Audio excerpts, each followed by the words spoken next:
नहमदुहु व नुसल्ली व नुसल्लिमु अला रसूलिहिल करीम अम्मा बअद फ़अऊज़ु बिल्लाहि मिनश शैतानिर रजीम बिस्मिल्लाहिर रहमानिर रहीम वलिल्लाहिल इज़्ज़तु व लिरसूलिहि व लिल मुअ्मिनीना वलाकिन्नल मुनाफ़िकीना ला यअलमून सदक़ल्लाहुल अज़ीम व सदक़ रसूलुहुन नबियुल करीमुल अमीन बिजाहिदिन नबिय्यीन इन्नल्लाह व मलाइकतहु युसल्लूना अलन नबिय्य या अय्युहल्लज़ीना आमनू सल्लु अलैहि व सल्लिमू तस्लीमा।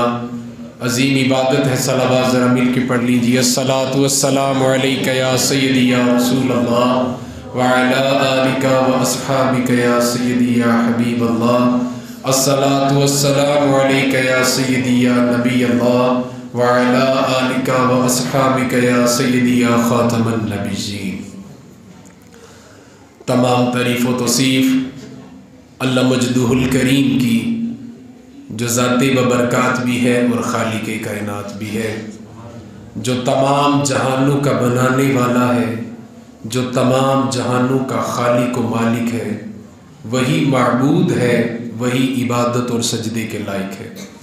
तमाम तारीफ़ व तौसीफ़ रब के प्यारे, रब के महबूब, शाफ़ी यौमुन नुशूर, फ़ख्र अरब व अजम, रफ़ीक़ उम्र अबू बकर, मोहसन उस्मान अली, हज़रत सय्यदुना मुहम्मद मुज्तबा अहमद मुस्तफ़ा सल्लल्लाहु अलैहि वसल्लम की बारगाह अक़दस में नज़राना गुलदस्ता पेश करने के बाद मेरे सामने मौजूद सामाईन कराम, अस्सलामु अलैकुम व रहमतुल्लाहि व बरकातुहू। अज़ीज़ दोस्तों, बुज़ुर्गों, प्यारे भाइयों और बच्चों, अल्लाह रब्बुल इज़्ज़त का लाख शुक्र है कि जिसने हमें जुम्मतुल मुबारक की सआदतों को हासिल करने की तौफ़ीक़ अता फ़रमाई है। अल्लाह से दुआ है कि आज के दिन में नाज़िल होने वाली तमाम रहमतें हम सबको नसीब फ़रमाए। आज की बज़म की ख़ुसूसी निस्बत क़य्यूम ज़मां, मुजद्दिद दौरान, महबूब सुबहां, जुनेद असर हाजिर, बुस्तामी ज़मां, ताजदार सिलसिला सैफिया, हज़रत पीर अर्ची अल-मारूफ इमाम खुरासानी पीर सैफुर्रहमान मुबारक रहमतुल्लाह अलैह के 12वें सालाना उर्स मुबारक के साथ मुनक्कद की गई है। अल्लाह से दुआ है कि अल्लाह तबारक व तआला हमारा यहाँ मिल बैठना अपनी बारगाह में कबूल व मंजूर फरमाए। अज़ीज़ दोस्तों और बुज़ुर्गों, जैसा कि आप सब जानते हैं कि आज बड़ा मुबारक दिन है, तमाम दिनों का अफजल दिन है। जब बंदा मोमिन जुमा की नमाज के लिए मस्जिद में तशरीफ़ लाता है, बज़ाहिरन तो वो नमाज पढ़कर खाली हाथ वापस चला जाता है, लेकिन जब वो वापस अपने घर लौटता है तो वो खाली हाथ नहीं होता, वो बरकतों के ख़जाने साथ लेकर जाता है। क्योंकि जिस जगह पर आप बैठे हुए हैं ये बड़ी बाबरकत जगह है, ये कोई आम जगह नहीं है। यहाँ पर रोज़ाना 5 वक़्त अज़ान होती है, यहाँ रोज़ाना सर सजदे में झुकाए जाते हैं, और यहाँ पर जितनी भी इबादतें हुई हैं आज तक वो सारी इस माहौल के अंदर शामिल हैं। और जब हम वापस घर को लौटते हैं तो फिर खाली हाथ नहीं लौटते, बल्कि अल्लाह की बरकतों का ख़जाना लेकर उनसे अपना दामन भर के वापस जाते हैं। मैंने जो आयत करीमा आपके सामने खुतबा में तिलावत की है, उस आयत करीमा के अंदर अल्लाह तबारक व तआला ने 3 चीज़ों को बड़ी तरतीब से बयान फरमाया: तौहीद, रिसालत और विलायत। तौहीद क्या है? अल्लाह तबारक व तआला ने कुरान मजीद में इरशाद फरमाया, वलिल्लाहिल इज़्ज़त, सारी की सारी इज्जतें अल्लाह के लिए हैं। इज्जतों का मालिक अल्लाह है, इज्जतों का खालिक अल्लाह है, सारी इज्जतें अल्लाह के लिए।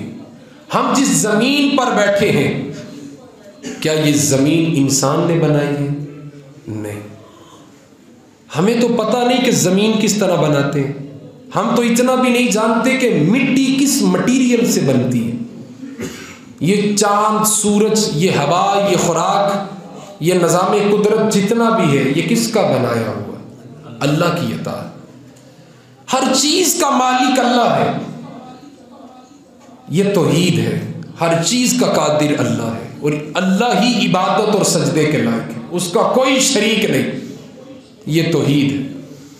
अल्लाह तबारक व तआला के लिए है सारी इज्जतें, वलिल्लाहिल इज्जतु, सारी की सारी इज्जतें अल्लाह के लिए। अब क्या अल्लाह तबारक व तआला ने किसी और को भी इज्जतें अता फरमाई हैं? अल्लाह ने अपने अलावा किसी और का भी जिक्र किया है? हम किसी दूसरे शख्स की किताब पढ़े, किसी गैर मुकल्लिद की पढ़े तो वो कहते हैं कि नहीं नहीं, सारी इज्जतें अल्लाह की, अल्लाह के सिवा किसी और की इज्जत नहीं है, अल्लाह ही इज्जतों का मालिक है। हम ये मानते हैं, जानते हैं, तस्लीम भी करते हैं, लेकिन जब हम कुरान को खोलते हैं, अल्लाह की ही किताब को खोलते हैं, तो अल्लाह इरशाद फरमाता है वलिल्लाहिल इज्जतु वली रसूलिही, अल्लाह ने अपने रसूल को इज्जतें अता फरमाई। तमाम मखलूक में से सबसे ज्यादा इज्जत अल्लाह ने अपने रसूल को अता फरमाई। अल्लाह ने मखलूक में इज्जतें तकसीम की हैं। जमादात से नबातात अफजल, नबातात से हैवानात अफजल, हैवानात से इंसान अफजल, इंसान से मुसलमान अफजल, मुसलमान से औलिया अफजल, औलिया से सुहाबा अफजल, सुहाबा से अंबिया अफजल, अंबिया से रसूल अफजल, रसूलों से उलुल अज़्म पैगंबर अफजल, और जहां जाकर उलुल अज़्म पैगंबर की शान की इंतहा होती है, वहीं से आगे हमारे मुस्तफ़ा करीम की शान की इब्तदा होती है। आला हजरत ने यूं ही नहीं फरमा दिया, खल्क से औलिया, औलिया से रसूल, और रसूलों से आला हमारा नबी। किन से आला? रसूलों से आला। सबसे पहले तो आपको हजरत आदम अला नबीना अलैहिस्सलातु वस्सलाम की शान को पढ़ना होगा। सबसे पहले आपको हजरत सुलेमान अलैहिस्सलाम की शान को समझना होगा। सबसे पहले आपको हजरत मूसा की शान से वाकिफ होना होगा। सबसे पहले आपको हजरत ईसा की शान को समझना पड़ेगा। जब आप दूसरे रसूलों की शान को समझ जाएंगे, उसके बाद जाकर आपको इमामुल मुरसलीन की शान समझ में आएगी। अगर मुक्तदी की शान समझ में आ जाए तो फिर पता चलता है कि इमाम की शान क्या है। अल्लाह तबारक व तआला ने अपने बाद सारी इज्जतें अपने रसूल को अता फरमाई हैं। अल्लाह इज्जतों वाला, अल्लाह इज्जतों का मालिक, अल्लाह ने अपने रसूल को इज्जतें अता फरमाई हैं। अल्लाह के रसूल इज्जतों वाले। अब तीसरी जो हस्ती है उसका जिक्र किया, तौहीद भी हो गई, रिसालत भी हो गई। अब तीसरी हस्ती का जिक्र किया। अल्लाह तबारक व तआला ने इरशाद फरमाया वलिल्लाहिल इज्जतु वली रसूलिही वलिल मुमिनीन, अल्लाह ने अपने नेक बंदों को भी इज्जतें अता फरमाई। जो शख्स जिस कदर हुजूर सल्लल्लाहु अलैहि वसल्लम के साथ जुड़ गया, उसकी जितनी पुख्तगी मुस्तफ़ा करीम के साथ होगी, उस कदर अल्लाह उसे इज्जतें भी अता फरमाएगा और उसी कदर अल्लाह उसे शान भी अता फरमाएगा। वलिल्लाहिल इज्जतु वली रसूलिही वलिल मुमिनीन। तीन हस्तियों का जिक्र किया गया। तौहीद का अल्लाह ने अपनी ज़ात का जिक्र किया, उसके बाद अल्लाह ने रिसालत का जिक्र किया, और रिसालत के जिक्र के साथ अल्लाह ने अपने नेक बंदों का जिक्र किया, यानी कि जिन्हें हम आम जुबान में वली कहते हैं, कामल कहते हैं, अल्लाह का नेक बंदा कहते हैं। अल्लाह रब्बुल इज़्ज़त की इज़्ज़त वराउल वरा है, मुस्तफ़ा जाने रहमत की इज़्ज़त वराउल वरा है। लेकिन इस मोमन की शान, जिस शान का जिक्र अल्लाह ने अपने जिक्र के साथ जोड़ा, अपने रसूल के जिक्र के साथ जोड़ा, मुल्ला अली कारी ने मिरकात के अंदर लिखा है इन मर्रा वलीजुल बिबालदती, अगर कोई वली कामिल किसी शहर के पास से गुजर जाए, मुल्ला अली कारी लिखते हैं कि अगर कोई वली किसी शहर के पास से गुजर जाए, वहां रुके ना, कयाम ना करे, बस वहां से गुजर जाए, अल्लाह उसके वजूद से पूरे शहर को बरकतें अता फरमा देता है। ये नेक बंदे की शान है। अब मुझे देखिए, बताइए कि अगर वो किसी जगह से गुजरें तो उनके वजूद की बरकतें पूरे शहर को मिलती हैं, और जहां वो डेरा लगा लें, जहां वो बैठ जाएं, जहां वो आराम करें, तो उनके किस तरह फैज़ व बरक़ात अवाम हासिल कर सकती है। बहुत लंबा वाक़या है, मैं उस लंबे वाक़े को नुक्ते की नज़र से बयान करूँगा, दस्तक दूंगा और आगे गुजर जाऊँगा, टाइम बहुत थोड़ा है। मुस्लिम शरीफ के अंदर मुस्तफ़ा जाने रहमत सल्लल्लाहु अलैहि वसल्लम ने एक गुनहगार का जिक्र बयान फरमाया है, बड़ी तवज्जो तलब बात है। मुस्लिम शरीफ के अंदर हुजूर सल्लल्लाहु अलैहि वसल्लम ने इरशाद फरमाया, 100 बंदों का कातिल 100 कत्ल करने के बाद तौबा करने की नीयत से वलियों के शहर की तरफ जाता है, रास्ते में मौत आ जाती है। अभी वो पहुंचा नहीं, अभी उसने इरादा किया था, चलने लगा था, मौत आ जाती है उसे। जन्नत के फरिश्ते भी आ जाते हैं, दोज़ख के फरिश्ते भी आ जाते हैं। जन्नत के फरिश्ते कहते हैं ये हमारा है, और दोज़ख के फरिश्ते कहते हैं ये हमारा है। अब अल्लाह तबारक व तआला की तरफ से हुक्म हुआ फरिश्तों को कि अगर ये वलियों की बस्ती के नज़दीक है तो जन्नत वाले इसे ले जाए, अगर ये अपने गुनाह के नज़दीक है, यानी जहां इसने आखिरी कत्ल किया है, अगर ये उस गुनाह के नज़दीक है तो इसे दोज़ख के फरिश्ते ले जाएं। हुक्म हुआ, या रब्बल आलमीन ये फैसला कैसे किया जाए? अल्लाह तबारक व तआला ने हुक्म दिया कि जमीन को नापो। जमीन को नापा गया, कहा जिस तरफ जमीन ज्यादा होगी उस तरफ के फरिश्ते छोड़ देंगे, और जिस तरफ इसकी जमीन थोड़ी होगी उस तरफ के फरिश्ते ले जाएंगे। अगर गुनाह की तरफ जमीन थोड़ी है तो गुनाह वाले फरिश्ते यानी कि दोज़ख के फरिश्ते ले जाए। अगर ये वलियों के शहर की तरफ जा रहा था तौबा की नीयत से, अगर इस तरफ जमीन थोड़ी है तो जन्नत के फरिश्ते ले जाए। अब यहां पर समझने की बात यह है कि शारिखीन लिखते हैं कि हकीकत कुछ और थी। वो शख्स अपने शहर के करीब था जहां उसने कत्ल किया था, वलियों की बस्ती से बहुत दूर था, लेकिन अल्लाह तबारक व तआला ने जमीन को हुक्म दिया कि सिमट जा। वो सिमट गए, एक पलिश्त जमीन वलियों की तरफ ठहरी और उसे जन्नत के फरिश्ते उठा कर ले गए। अब हम अल्लाह से सवाल करते हैं, या रब्बल आलमीन तू परवरदिगार है, तू जिसे चाहे बख्श सकता है। या अल्लाह तू परवरदिगार है, तू बगैर बहाने के भी किसी को बख्श सकता है। क्या किसी को कोई एतराज होगा कि अल्लाह ने क्यों बख्शा है? क्या किसी में कोई इतनी जुर्रत कि अल्लाह से सवाल करे कि या अल्लाह क्यों बख्शा है? हम पूछते हैं कि या अल्लाह बगैर बहाने के भी तो तू बख्श सकता था, तू परवरदिगार है। ये जमीन नपवाने का फायदा क्या था? जमीन नपवाने से साबित क्या हुआ? या रब्बल आलमीन इसमें राज क्या है कि इस वाक़ियों को तो हुजूर सल्लल्लाहु अलैहि वसल्लम की जुबान मुबारक से बयान करवा रहा है। इस वाक़या का पसे मंजर क्या है? क्या बात पुशीदा है इसमें कि या अल्लाह तू परवरदिगार है, तू जिसे चाहे बख्श दे। अल्लाह को किसी को बख्शने के लिए उसकी इबादत रियाजत से फर्क नहीं पड़ता, लेकिन मालिक तेरी बख्शिश पर कौन एतराज करेगा, कौन सवाल उठाएगा? तू बख्श दे तो जवाब आता है। अगर हम इसे खामोशी से बख्श देते तो कैसे पता चलता कि वलियों के शहर की अजमत क्या है? कैसे पता चलता कि जब इसने इरादा किया था वलियों के शहर की तरफ जाने का, हालांकि फासला बहुत ज्यादा था, हमारे हुक्म से जमीन को समेट दिया गया, लेकिन इसके इरादे में पुख्तगी थी, हमने इसे बख्श दिया और ये वाकया अपने महबूब से बयान करवा दिया।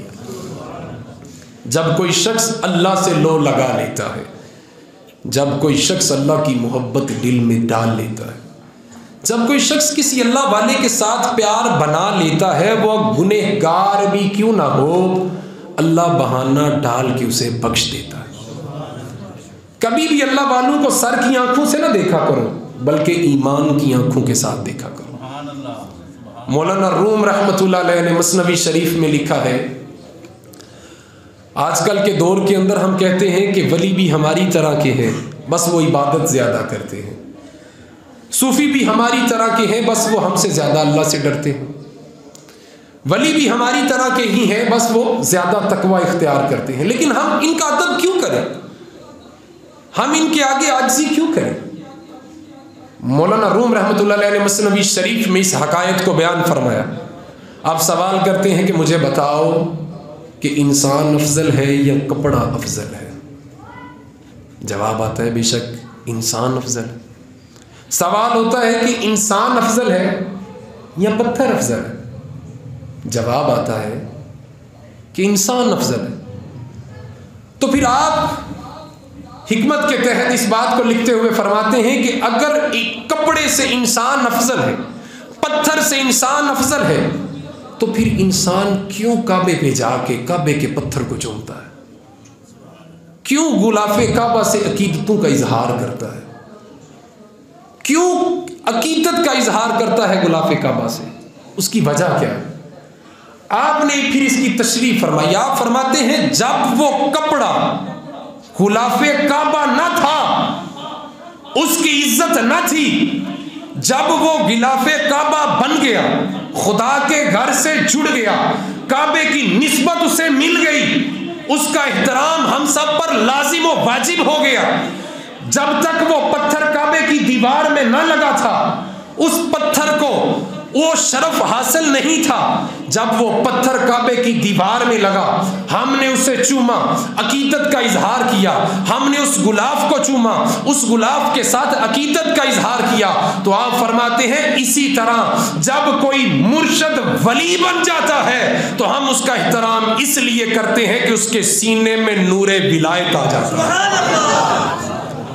हम उस शख्स का अदब फकत इस वजह से करते हैं कि उसके सीने में नूरे विलायत है, अल्लाह का कुर्ब है, अल्लाह के करम का खजाना है, इसलिए हम उनके आगे झुकते हैं, उनका एहतराम करते हैं।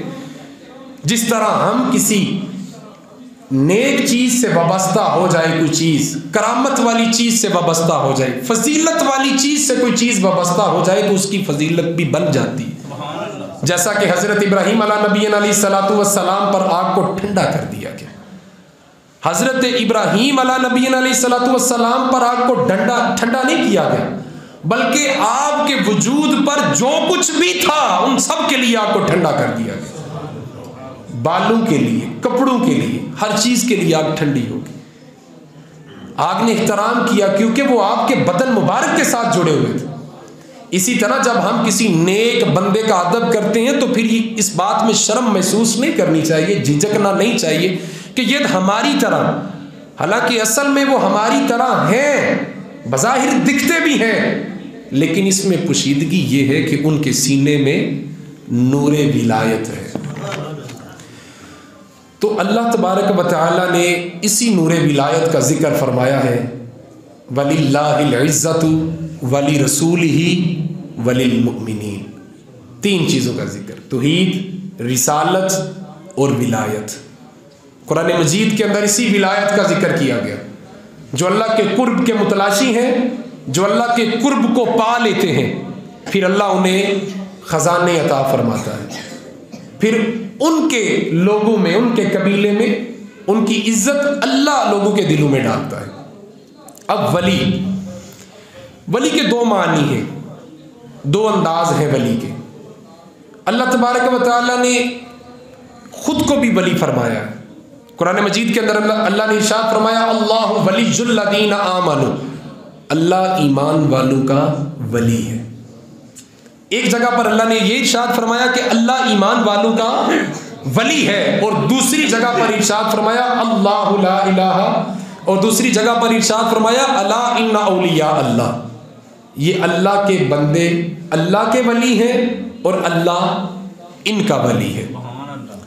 बाज़ लोग कहते हैं कि अल्लाह की किसी के साथ रिश्तेदारी नहीं, अल्लाह की किसी के साथ रिश्तेदारी नहीं, अल्लाह की किसी के साथ रिश्तेदारी नहीं, किसी के साथ भी अल्लाह की रिश्तेदारी नहीं। मैं दीन का तालिब इल्म होने के नाते से आपके सामने जिम्मेदारी से बयान कर रहा हूँ कि ये सच है कि अल्लाह की किसी के साथ रिश्तेदारी नहीं। लम यलिद व लम यूलद, अल्लाह की किसी के साथ रिश्तेदारी नहीं। ये कुरान है, कुरान पाक के अंदर अल्लाह ने इरशाद फरमाया लम यलिद व लम यूलद, अल्लाह की किसी के साथ रिश्तेदारी नहीं है। एक और जगह पर अल्लाह इरशाद फरमाता है युहिब्बूनहुम व युहिब्बूनहू, अल्लाह रिश्तेदारी नहीं रखता लेकिन अल्लाह दिलदारी रखता है। अल्लाह रिश्तेदारी नहीं रखता, अल्लाह किसी के साथ रिश्तेदारी नहीं करता, अल्लाह दिलदारी करता है, अल्लाह मोहब्बत फरमाता है। आपके पास इल्म भी है, अमल भी है, लेकिन किसी मर्द कामिल से तरबियत हासिल नहीं की, इल्म भी ज़ाया हो सकता है, अमल भी ज़ाया हो सकता है। अगर आपके पास इल्म नहीं, अमल भी नहीं, लेकिन किसी मर्द कामिल की तरबियत में आ चुके हैं, तो आपको इल्म भी मिल जाएगा, अमल भी मिल जाएगा। ना किताबों से ना कॉलेज के दर से पैदा, दीन होता है बुजुर्गों की नजर से पैदा।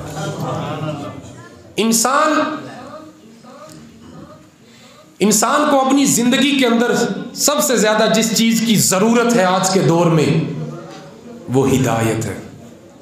आज के दौर के अंदर इंसान को जिस चीज की सबसे ज्यादा जरूरत है वो हिदायत।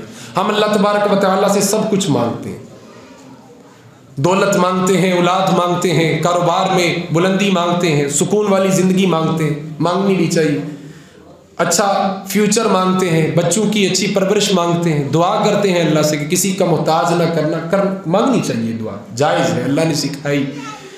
लेकिन कभी हमें खुद अल्लाह से पूछना भी तो चाहिए ना कि या अल्लाह हम तुझसे क्या दुआ करें, हम तुझसे क्या मांगें, या अल्लाह तेरी रिज़ा किस में है कि हम क्या मांगें, क्या तलब करें। अब कुरान सारा ही अल्लाह का कलाम है, लेकिन इसी कलाम के अंदर ही अल्लाह ने दुआएं भी बयान फरमाई हैं। क्यों बयान फरमाई हैं? क्योंकि अल्लाह ने चाहत बताई है कि मुझसे ये मांगो। अल्लाह तबारक व तआला ने कुरान मजीद फुरकान हमीद में सबसे पहले जो दुआ खुद जिक्र फरमाई कि मेरा मोमिन मुझसे ये दुआ करे, वो दुआ है इहदिनस सिरातल मुस्तकीम, या अल्लाह हमें सिराते मुस्तकीम पर चला। अल्लाह चाहता है मुझसे हिदायत मांगो। अब हम दौलत मांगते हैं, हिदायत नहीं मांगते, तो यहां पर तवज्जो तलब एक बात यह है कि दौलत मिल जाए और हिदायत ना मिले तो क्या वो दौलत आपको जन्नत में लेकर जाएगी या दोज़ख में लेकर जाएगी? अगर दौलत मिले हिदायत ना मिले तो बंदा कारून बनता है, और अगर दौलत भी मिले और हिदायत भी मिले तो बंदा उस्मान गनी बन जाता है। अगर मनसब मिले, मनसब हो और हिदायत ना हो तो बंदा फिरौन बन जाता है। और अगर किसी मर्द कामिल के पास हिदायत के साथ ये मनसब आए तो वो सिद्दीक़ अकबर बन जाता है। मेरे अजीज़ों, सबसे ज़्यादा ज़रूरत आज के दौर में इंसान को किस चीज़ की है? हिदायत की है। अब हम अल्लाह से सवाल करते हैं कि या रब्बल आलमीन, तू हुक्म देता है कि मुझसे कुछ मांगो। हम पूछते हैं क्या मांगे, तो अल्लाह हुक्म देता मुझसे हिदायत मांगो। या अल्लाह हम तुझसे हिदायत मांगते हैं, सिराते मुस्तकीम मांगते हैं। या अल्लाह तू बता कि सिराते मुस्तकीम क्या है, ये क्या है, किस तरह का रास्ता है, कहां से मिलता है, इसका पता कैसे चलता है? अब अल्लाह तबारक व तआला ने अगली आयत के अंदर उसका रास्ता बयान फरमाया। अल्लाह ने इरशाद फरमाया सिरातल लज़ीना अनअमता अलैहिम। आज के दौर के अंदर हर बंदा ये कहता है कि जनाब हम हिदायत याफ्ता हैं, हमारे पास आ जाए। हर बंदा ये कहता है मिंबर पे बैठ के जनाब हम अच्छी तबलीग कर रहे हैं, हमारा मसलक अच्छा है, हमारी तबलीग अच्छी है, हम ही हिदायत पर है, हम ही हिदायत पर है। अब हम अल्लाह से पूछते हैं कि या रब्बल आलमीन, तू बता कि हिदायत पर कौन है? तो हम रब का कुरान खोलते हैं तो अल्लाह कुरान पाक में इरशाद फरमाता है अनअमल्लाहु अलैहिम मिनन नबिय्यीना वस्सिद्दीकीना वशुहदाई वस्सालिहीन, यानी कि 4 ग्रोह हिदायत पर हैं। नबिय्यीन इनाम याफ्ता लोग, सिरातल्लज़ीना अनअमता अलैहिम वो लोग कि जिन पर हमने इनाम रखा। अब हम अल्लाह से पूछते हैं ना कि या अल्लाह वो कौन लोग हैं कि जिन पर तूने इनाम रखा, पूछना चाहिए ताकि समझ आ जाए। हम पहले हिदायत की दुआ मांग रहे हैं, फिर आगे अल्लाह से वो रास्ता हमें मिला जिस रास्ते पर इनाम है, और इनाम याफ्ता लोग कौन है और वो कैसे मिलते हैं। अल्लाह ने आगे इरशाद फरमाया अनअमल्लाहु अलैहिम मिनन नबिय्यीना वस्सिद्दीकीना वशुहदाई वस्सालिहीन, यानी कि नबी, उसके बाद सिद्दीकीन, उसके बाद शुहदा और उसके बाद सालिहीन। अब इसके अंदर शारिखीन ने 4 दर्जे बयान किए हैं कि 4 दर्जे हैं इनाम याफ्ता लोगों के। अब खुलासा उन्होंने बयान किया कि नबी तो नबी है, पहला दर्जा तो नबी का, इनाम याफ्ता लोगों में नबी तो नबी है। बाकी रहे 3 दर्जे, सिद्दीकीन का, शुहदा का और सालिहीन का, 3 दर्जे रह गए। अब 3 जो दर्जे हैं वो शारिखीन लिखते हैं ये विलायत के दर्जे हैं, ये विलायत के दर्जे हैं। ये नुक्ता समझने की कोशिश कीजिएगा। नबी तो नबी ठहरे, सिद्दीकीन का दर्जा शुहदा से और सालिहीन से ऊपर है। अब हम अल्लाह से दुआ करते हैं हर नमाज में, यानी कि हर नमाज की हर रकअत में, सिरातल्लज़ीना अनअमता अलैहिम, या अल्लाह हमें इनाम याफ्ता लोगों के रास्ते पर चला। और अल्लाह हमें खुद बताता है अनअमल्लाहु अलैहिम मिनन नबिय्यीना वस्सिद्दीकीना वशुहदाई वस्सालिहीन। इनाम याफ्ता 4 हैं, खुलासे में 2, क्योंकि बाकी 3 दर्जे विलायत के हैं। अगर इसका खुलासा बयान किया जाए तो एक नबी का रास्ता और दूसरा वली कामल का रास्ता, सिरातल्लज़ीना अनअमता अलैहिम। हम दुआ करते हैं या अल्लाह हमें नबियों के रास्ते पर चला और हमें वलियों के रास्ते पर चला। अब जो मैं आपको मिसाल देने लगा हूँ ये बड़ी आसान मिसाल है, बड़ी सादी मिसाल है, समझ में आ जाए तो अपने दिल में ज़रूर इसे जगह दीजिएगा। हम वलियों से मोहब्बत करते हैं, हम नबियों के मोजज़ात भी मानते हैं और वलियों की करामात भी मानते हैं, हम उनका भी अदब करते हैं। अब वलियों के पीछे चलना क्यों ज़रूरी है? नबी तो नबी ठहरे, उनकी तो फजीलत है, कुरान और हदीस से साबित है। अब वलियों के पीछे चलना क्यों ज़रूरी है?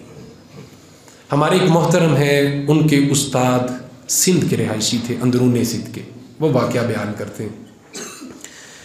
वो कहते हैं कि मेरे एक दोस्त आ रहे थे बाहर किसी मुल्क से, तो वो कराची एयरपोर्ट में उतरे, तो मैं अंदरून सिंध से सफ़र करके अपनी गाड़ी लेके उन्हें लेने के लिए चला गया। कहते जब मैं उन्हें लेने के लिए कराची पहुंचा तो मुझे एयरपोर्ट का रास्ता नहीं आता था। मैंने वहाँ किसी साइड पर गाड़ी को खड़ा किया, मैंने 1-2 बंदों से पूछा कि जनाब मुझे बताएं कि एयरपोर्ट किस तरफ है।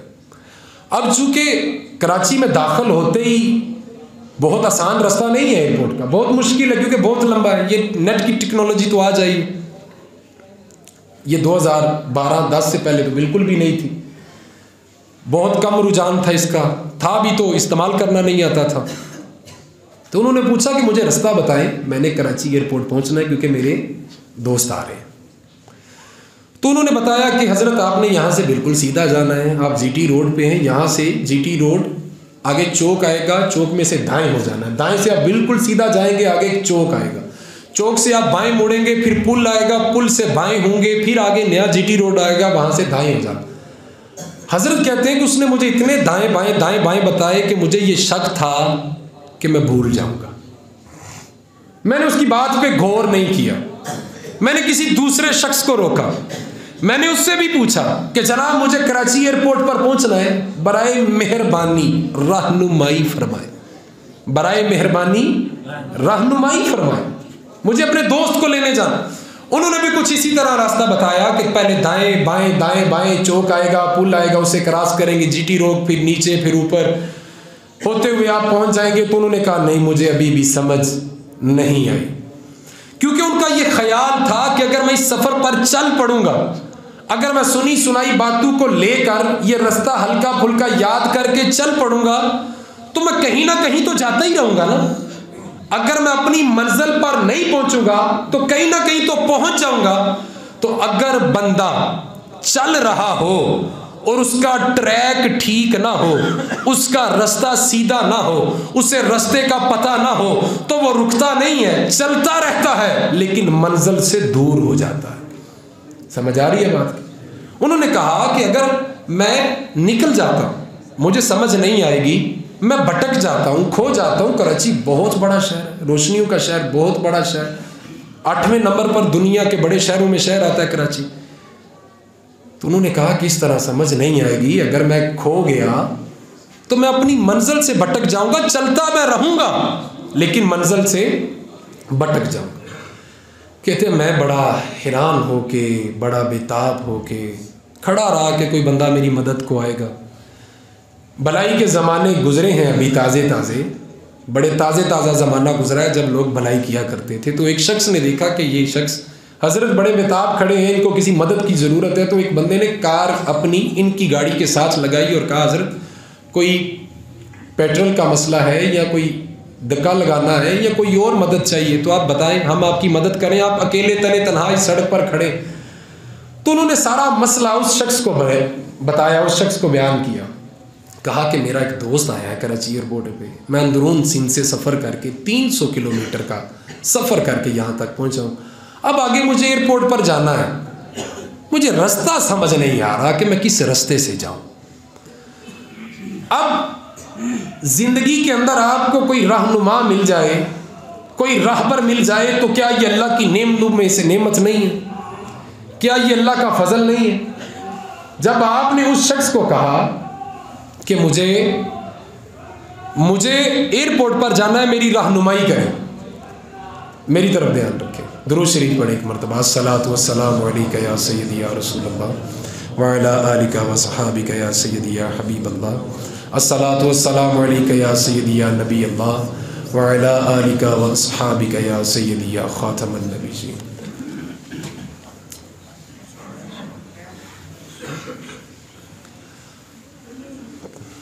तशरीफ़ रखें जी। वो शख्स उनसे बात करने लगा, उनसे कहने लगा कि हज़रत आपको कराची एयरपोर्ट पर जाना है? उन्होंने कहा हाँ मुझे कराची एयरपोर्ट पर जाना है, लेकिन मैंने 2-3 बंदों से रास्ता पूछा है, उन्होंने मुझे रास्ता बताया, हो सकता है वो ठीक बताया हो, लेकिन मेरा हाफजा इतना तेज़ नहीं कि मैं वो रास्ते याद कर सकूँ, दाएँ बाएँ नीचे ऊपर, मुझे वो याद नहीं रहेगा, मैं खो जाऊँगा, मंजिल से भटक जाऊँगा।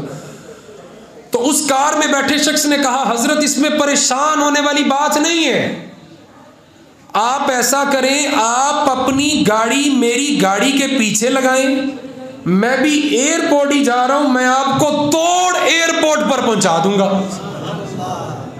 अब अगर कोई बंदा दीन पढ़ के, खुद समझदार दाना, खुद सब कुछ जानबूझ के, वो समझता है कि मैं सब कुछ कर सकता हूं, वो मंजिल की तरफ चलता है। लेकिन अगर वो किसी भी जगह पर दाएं बाएं हो गया तो वो भटक जाएगा, मंजिल से दूर हो जाएगा। अगर वो किसी वलिये कामल के हाथ में हाथ दे के सफर करता है और किसी की रहनुमाई में चलता है और किसी उस शख्स की रहनुमाई में जो मंजिल को जानता है, जिसे रास्ते का पता है, तो फिर भटकने की जरूरत नहीं पड़ेगी, बंदा सीधा मंजिल पर पहुंच जाएगा। तो मेरे अजीजों, रहबर की जरूरत, रहनुमा की जरूरत जिंदगी में हर मोड़ पर पड़ती है। अगर कोई बंदा खुद सब कुछ पढ़ लिख जाए, हर चीज खुद हो जाए, तो फिर तो हर चीज आसान है। हर काम के अंदर एक उस्ताद की जरूरत है, हर हिकमत के अंदर एक दाना उस्ताद की जरूरत है, और हर उस तरीकत के मुसाफिर को एक मर्द कामल की जरूरत है जिसकी मंजिल मदीना। अल्लाह तबारक व तआला ने इरशाद फरमाया अनअमल्लाहु अलैहिम मिनन नबिय्यीना वस्सिद्दीकीन वश्शुहदाई वस्सालिहीन। इनाम याफ्ता 4 लोग, नबी, उसके बाद सिद्दीकीन, शुहदा और सालिहीन। हम दुआ मांगते हैं नमाज की हर रकत में, सिरातल्लज़ीना अनअमता अलैहिम, या अल्लाह इनाम याफ्ता लोगों के रास्ते पर चला और अल्लाह से पूछते हैं या अल्लाह वो कौन है, तो अल्लाह इरशाद फरमाता है वो मेरे नबी हैं, वो मेरे सिद्दीकीन हैं, वो शुहदा हैं, वो सालिहीन हैं। पहला दर्जा तो नबूवत का है, बाकी जो 3 दर्जे हैं वो विलायत के हैं। अब 2 दर्जे खुलासे में आ गए, एक नबूवत, दूसरा विलायत। अब इसी आयत के आगे अल्लाह करीम ने इरशाद फरमाया व हसुना उलाइका रफीका, फरमाया इनकी संगत बड़ी चंगी है। ज़ालिकल फज़्लु मिनल्लाह, और जिस पर अल्लाह अपना फजल करता है उसे ये इनाम याफ्ता लोगों की संगत अता फरमाता है। इनाम याफ्ता लोगों की संगत हम अल्लाह से मांगते हैं, और अल्लाह ने हमें बताया वो 4 हैं, 3 दर्जे विलायत के, एक नबूवत का। और अगर हम उनके पीछे चलें, उनके साथ हो लें, उनके रास्ते पर चलें, तो फिर अल्लाह ने आगे इरशाद फरमाया व हसुना उलाइका रफ़ीका, इनकी संगत बड़ी चंगी है। ज़ालिकल फ़ज़्लु मिनल्लाह, और अल्लाह हर किसी को इनकी संगत नहीं देता, बल्कि जिन पर अल्लाह अपना फजल करता है अल्लाह उन्हें इनकी संगत अता फरमाता है। जिस पर फजल होता है उसे अल्लाह अपने वलियों की संगत अता फरमा देता है। ज़ालिकल फ़ज़्लु मिनल्लाह, जेड़ा अल्लाह दे वलियां दा करदा है संग, जेड़ा अल्लाह दे वलियां दा करदा है संग, उस पत्थर ते भी आ जांदा हीरे दा रंग। उस हीरे दा रहंदा ना कोडी भी मुल, जेड़ा टुट जाए किसे भी हार जो तन्हा हो जाए, अकेला हो जाए, वो किसी काम का नहीं रहता। जो वलियों की संगत में आ जाता है वो पत्थर भी हो तो हीरा बन जाता है। फितनों के दौर में औलिया की माइयत से अगर कुछ मिले ना मिले, फितनों के दौर में औलिया की माइयत में बैठकर अगर आपको कुछ मिले ना मिले तो आपका खात्मा ईमान पर जरूर होगा। अगर आप वलियों की सोबत में बैठते हैं, मौलाना रूम रहमतुल्लाह अलैह ने एक शेर लिखा है, तमाम लोग जानते ही होंगे। आप फरमाते हैं यक ज़माना सोहबते बाओलिया बेहतर अज सद साला ताते बेरिया। हाजी इमदादुल्लाह मक्की ने इसकी शरह के अंदर कलीद मसनवी में लिखा है।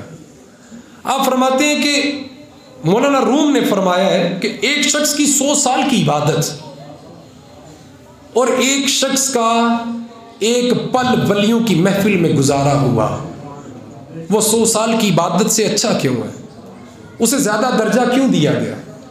आप फरमाते हैं कि अगर शख्स 100 साल इबादत करे तो अंदेशा है कि खात्मे पर कहीं शैतान इसका ईमान इससे छीन ना ले। अगर इसका हाथ किसी मर्दे कामिल के हाथ में है, अगर इसकी 100 साल की इबादत ना भी होगी, तो जब इसका खात्मा होने लगेगा तो अल्लाह इसे कलमा अता फरमा देगा, क्योंकि उसका हाथ किसी के हाथ में होगा। उसने किसी को अपना रहनुमा चुना होगा, वो किसी को अपना राहबर मानता होगा। उसे फिर अंदेशा नहीं होगा अपने ईमान का, उसके ईमान की जिम्मेदारी अल्लाह के वलियों की जिम्मेदारी हो जाएगी। तो मेरे अजीजों, इस दौरे फितना के अंदर अगर वलियों की मायत पे बैठ के कुछ मिले ना मिले, कम से कम जो दर्जा है, बाकी तो बहुत सारे इनाम मिलते हैं, ये इनाम याफ्ता लोगों का रास्ता है, वलियों का रास्ता। ये विलायत को अल्लाह तबारक व तआला ने जिक्र फरमाया, वलिल्लाहिल इज्जतु वली रसूलिही वलिल मोमिनीन। इज्जतों वाला अल्लाह भी है, अल्लाह के रसूल भी हैं और मोमिन भी हैं। उन्हीं मोमिनों का जिक्र फरमाया अल्लाह ने। तो जब हम किसी को चुन लेते हैं, जब हम किसी के हो जाते हैं, जब किसी को अपना बना लेते हैं, तो फिर हम सुरखरू हो जाते हैं, हम आज़ाद हो जाते हैं। तो पहली तो बात ये कि हमें इस बात का रुझान कायम करना चाहिए कि हम किसी को पहले अपना समझें, पहले अपने ज़हन में ये जगह बनाएं कि हम भी किसी को मानते हैं, हम भी किसी को तस्लीम करते हैं। आप किसी अल्लाह वाले के पास बैठेंगे, जो कम से कम दर्जा मैंने बताया वो ये है कि खात्मा बिल ईमान होगा। आपके दिल में हर वक्त अल्लाह का खौफ, अल्लाह की मोहब्बत कायम रहेगी। तो मेरे अजीज़ों, आज का हमारा जो उन्वान था वो तज़किराए औलिया था, शाने औलिया अल्लाह था। अल्लाह तबारक व तआला ने कुरान मजीद फुरकान हमीद में इरशाद फरमाया, वलिल्लाहिल इज्जतु, सारी इज्जतें अल्लाह के लिए हैं, इसमें कोई शक नहीं। अब अल्लाह के बाद अल्लाह ने और किसे इज़्ज़तें अता फरमाई हैं? वाली रसूल ही, अल्लाह ने अपने रसूल को इज़्ज़तें अता फरमाई। और हुजूर सल्लल्लाहु अलैहि वसल्लम की इज़्ज़तों के साथ अल्लाह ने और किसे इज़्ज़तें अता फरमाई हैं? अपने नेक मोमिनीन को अल्लाह ने इज़्ज़तें अता फरमाई। तो अच्छों के साथ हो जाओ। मैं गुज़िश्ता जुमा भी बयान कर रहा था कि वो 7 खुशकिस्मत लोग जिन्हें अर्श में अल्लाह अपने हशर में क़यामत के रोज़ अल्लाह अपने अर्श का साया अता फरमाएगा। तो उनमें एक दर्जा ये है कि जो शख्स किसी बंदे से अल्लाह की रज़ा के लिए मोहब्बत करता होगा, फ़कत अल्लाह की रज़ा के लिए कि ये अल्लाह का बंदा है और मैं इसे अल्लाह के लिए मोहब्बत करता हूँ, कल बरोज़े महशर जब वो मरेगा और मैदान हशर सजेगा और सूरज बिल्कुल तगड़ी तपश मार रहा होगा, उस वक़्त अल्लाह उसे अपने अर्श के साए में जगह अता फरमाएगा। तो वलियों की संगत बड़ी चंगी संगत है। अनअमल्लाहु अलैहिम मिनन नबिय्यीना वस्सिद्दीकीना वशुहदाई वस्सालिहीन। ये कुरान फरमा रहा है कि सिद्दीकीन के साथ हो जाओ, शुहदा के साथ हो जाओ, सालिहीन के साथ हो जाओ, कामयाब हो जाओगे, फलाह पा जाओ।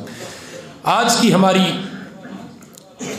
बज़म जो है ये खुसूसी बज़म की निस्बत मुजद्दिद दौरान, क़य्यूम ज़मान, महबूब सुबहान, जुनैद असर हाजिर, बुस्तामी ज़मा, ताजदार सिलसिला सैफिया हज़रत अख़ुनज़ादा पीर अर्शी अलमारूफ़ इमाम खुरासानी हज़रत पीर सैफ़ुर्रहमान मुबारक रहमतुल्लाह अलैह की निस्बत से आपके 12वें सालाना उर्स मुबारक की अज़ीम शान इस बज़म की निस्बत आज आपके उर्स मुबारक के साथ है। सरकार मुबारक साहब रहमतुल्लाह अलैह सिलसिला सैफिया के बानी हैं, सिलसिला सैफिया के ताजदार हैं। और सिलसिला सैफिया किसी एक मखसूस जमात का नाम नहीं है।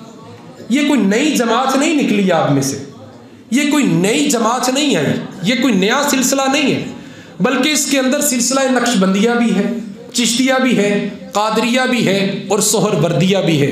चारों सलासिल जब आपके पीर और मुर्शिद हज़रत मौलाना हाशिम समंखान रहमतुल्लाह अलैह तक मुकम्मल हुए, उसके बाद आपने अपने शागिर्द खास हज़रत पीर सैफ़ुर्रहमान मुबारक रहमतुल्लाह अलैह को जब उन चारों सलासिल का फैज़ अता फरमाया, फिर उसके बाद आपने ये हुक्म भी सादर फरमाया कि मेरे जो बाकी मुरीदीन हैं वो मेरे इस मुरीद के ताबे हो जाएं, इसके बैत हो जाएं। जब सरकार मुबारक रहमतुल्लाह अलैह तक ये सलासिल पहुँचे तो नाम बहुत लंबा हो जाता था। आजकल लोग लिखते हैं नक्शबंदी किसी ने लिखा, किसी ने कादरी लिखा, किसी ने चिश्ती, किसी ने सोहरवर्दी, किसी ने 2 निस्बतें लिख ली, किसी ने 1 लिख ली। तो जब सरकार मुबारक रहमतुल्लाह अलैह के हाथ में जिसने हाथ दिया अब वो 4 निस्बतें लिखे, वो तो बहुत लंबी हो जाती हैं। इस वजह से आपके सैफुर्रहमान से ये सैफी का नाम निकला है। सैफी बस ये कोई नई जमात, नया सिलसिला नहीं। सरकार मुबारक रहमतुल्लाह अलैह आपकी शान और आपकी ज़िंदगी ये 2, 4, 5 मिनट के अंदर बयान नहीं हो सकती।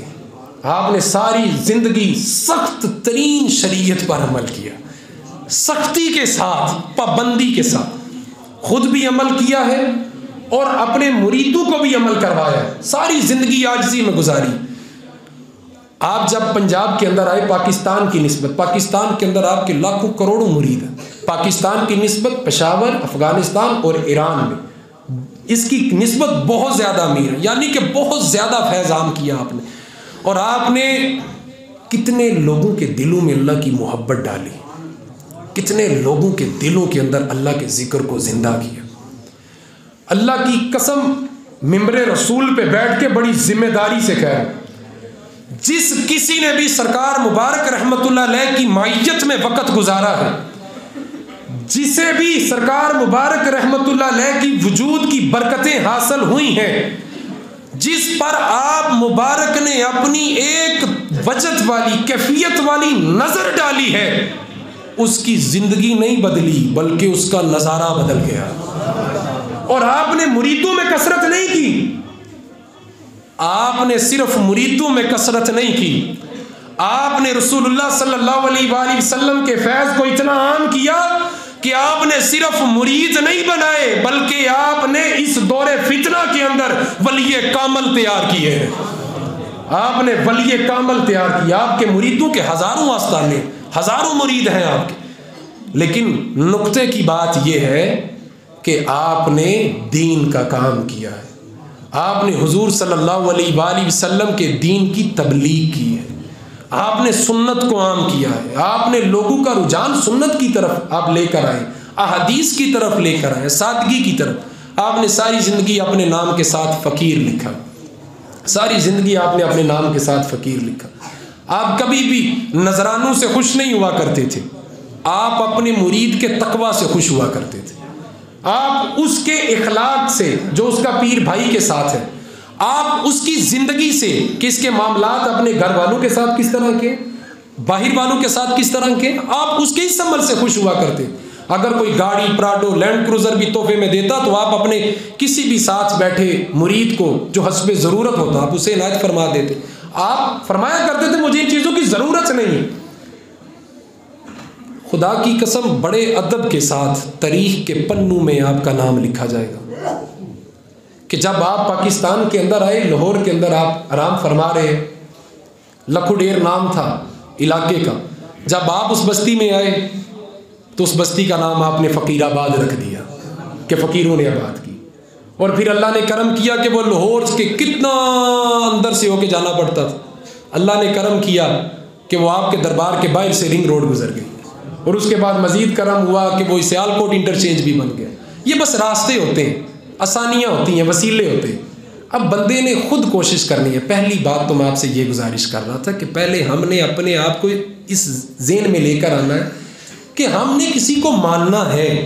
अगर हम किसी को मानेंगे नहीं, तस्लीम नहीं करेंगे, अगर हम किसी को कुछ समझते ही नहीं तो फिर वो जो मर्जी हो।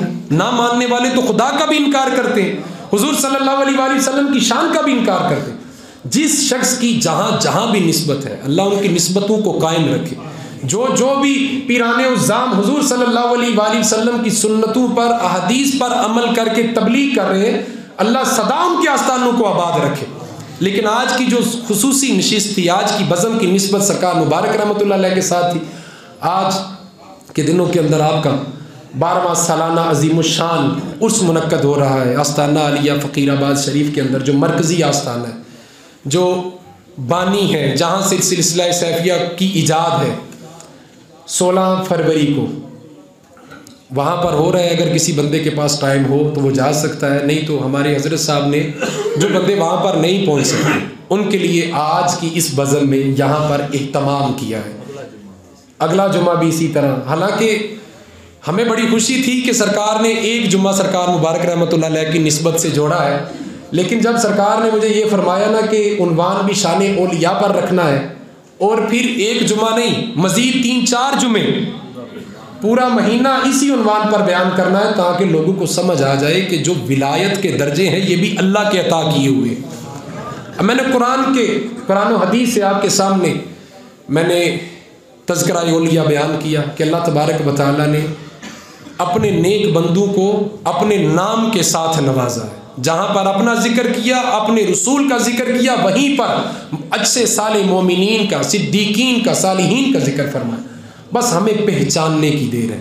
खुदा की कसम अब देखें ना, जितने भी लोग जाकर बैत होते हैं, ये सैफ़ी बनते हैं, अत्तारी बनते हैं, कादरी बनते हैं, चिश्ती बनते हैं, मौलवी बनते हैं, जहाँ जहाँ भी जिस जिसकी निस्बत है, जब वो कुछ ले मान कर जाते हैं कि भाई हमने लेने जाना है, अपना कासा खाली करके जाते हैं, तो फिर उनका नज़ारा बदल जाता है, उनकी ज़िंदगियाँ बदल जाती हैं, फिर उनके चेहरे नहीं उनके घराने के तौर अतवार बदल जाते हैं।